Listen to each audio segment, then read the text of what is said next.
Aujourd'hui, nous allons parler de pourquoi votre site ne vend pas.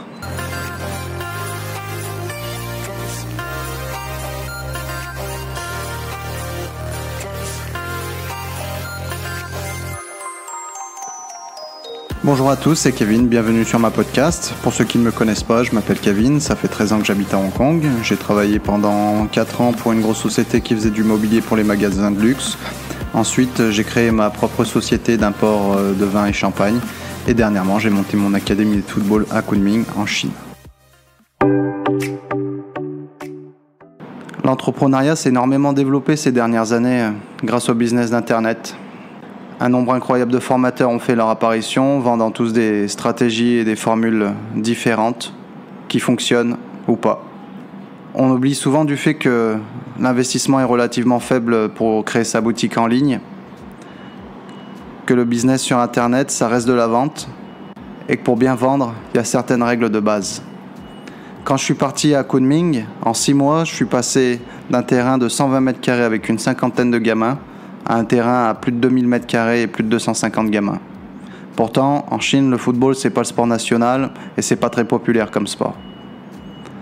Pour ça, j'ai pas suivi de formule miracle, j'ai pas appliqué une stratégie particulière.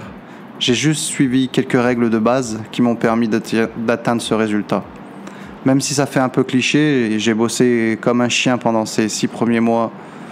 Des journées de ouf, des allers-retours sur Hong Kong en restant simplement une après-midi et repartant le lendemain sur Kunming. C'était vraiment hardcore. Par contre, ça m'a permis d'atteindre ces résultats. Même si ça fait cliché de dire ça, il n'y a pas de mystère dans la vie. Il faut que tu t'arraches et que tu bosses dur, ça te permettra d'atteindre ton but et d'arriver à tes objectifs. Pour moi, comment je m'en suis pris quand j'ai monté mon académie à Kunming, en Chine. Et quelles sont ces règles de base pour bien vendre ? 1. Déjà, il faut que tu aies un bon logo, qui soit propre, simple, clair et qui explique précisément ce que tu fais. Pour moi, je m'appelais City Foot avec un mec qui tape dans un ballon. Je pense que pour un club du foot, tu peux pas faire plus simple. Ensuite, utiliser les bonnes couleurs. J'ai utilisé la couleur rouge.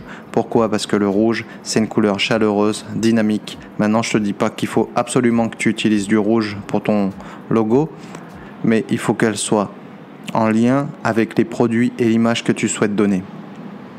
Par exemple, quand tu prends Nike et que tu vois la virgule, tu sais automatiquement qui c'est et quelle est la marque derrière ce logo. Pour toi, ça va être exactement pareil. C'est ce que ton client va identifier et se rappeler dès le départ. Ensuite, le choix des couleurs, c'est super important. J'ai vu un paquet de sites avec des couleurs criardes ou fadasses qui font vraiment pas envie.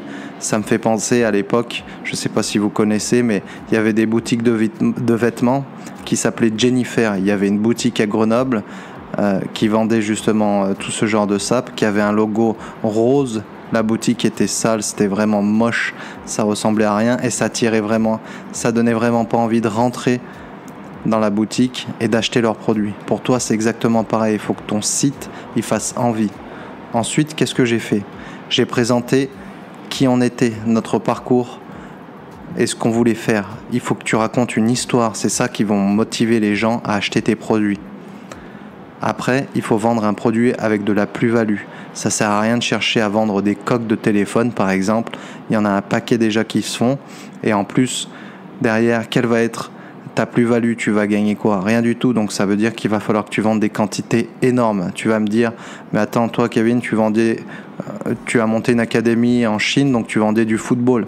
Oui, par contre sur la Chine, c'était un marché niche. Donc pour toi, c'est important que tu choisisses un marché niche avec des produits adaptés, avec une plus-value importante. C'est ça qui va permettre que tu puisses gagner de l'argent. Ne te focalise pas sur les solutions miracles ou les solutions comment devenir riche en un mois ou en 15 jours ou comment générer beaucoup d'argent. C'est très bien. Si tu peux faire beaucoup d'argent en très peu de temps, c'est une bonne chose. Par contre, moi, ce que j'aimerais savoir, c'est toutes ces personnes qui vendent des solutions miracles sur une courte période, quels sont les résultats sur 1 an, 2 ans, 3 ans et qu'est-ce que tu bâtis derrière ?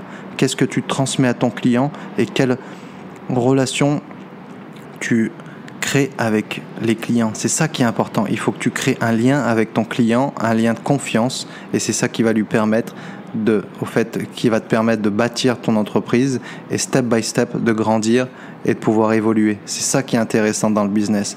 Aujourd'hui, on se focalise trop sur le fait de devenir riche en une semaine, devenir millionnaire en un mois, de 0 à 100 000. C'est pas ça qui est important. Bien sûr, c'est important de générer de l'argent et de faire des profits. Mais tu vois, je vais te donner un exemple.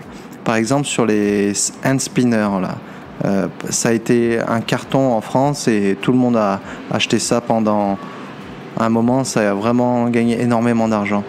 Quand c'était en France, moi ça faisait plus d'1 an que mes gamins, ils me ramenaient ça au terrain de foot. J'avais déjà vu, j'en parlais avec mon frère, je lui disais peut-être qu'on pourrait vendre ce genre de choses. Mais c'est pas intéressant parce que c'est un coût et on bâtit rien, on construit rien. Donc pour toi, il faut vraiment que tu aies une stratégie claire, précise, orientée et bâtir sur du long terme en transmettant très clairement un message clair, précis. Donc pour conclure, 1. Il faut choisir un logo dynamique, clair, précis, en lien avec tes produits et l'image que tu veux transmettre. 2. Le choix des couleurs. Le choix des couleurs est très important. Il faut choisir des couleurs harmonieuses, toujours en lien avec ton produit et l'image que tu veux donner. 3. Expliquer qui tu es et ton parcours. 4. Il faut offrir des solutions à tes clients. 5. Raconter une histoire autour de ton produit pour le mettre en valeur et ainsi valoriser ton activité. 6. Choisir un marché niche. 7. Choisir des produits avec une forte valeur ajoutée. 8. Se différencier de tes concurrents. En suivant ces règles de base, cela va te permettre de bâtir ton business step by step et le faire évoluer et ainsi grandir. Ne te focalise pas sur les méthodes miracles. Le succès ne vient pas du jour au lendemain. Je te remercie de m'avoir suivi jusqu'au bout. Si tu as des questions, n'hésite pas à les poser dans les commentaires. Oublie pas de t'abonner et de lâcher un petit like, c'est gratuit et ça fait toujours plaisir. Sur ce, je te dis à demain, sois fort, ciao ciao.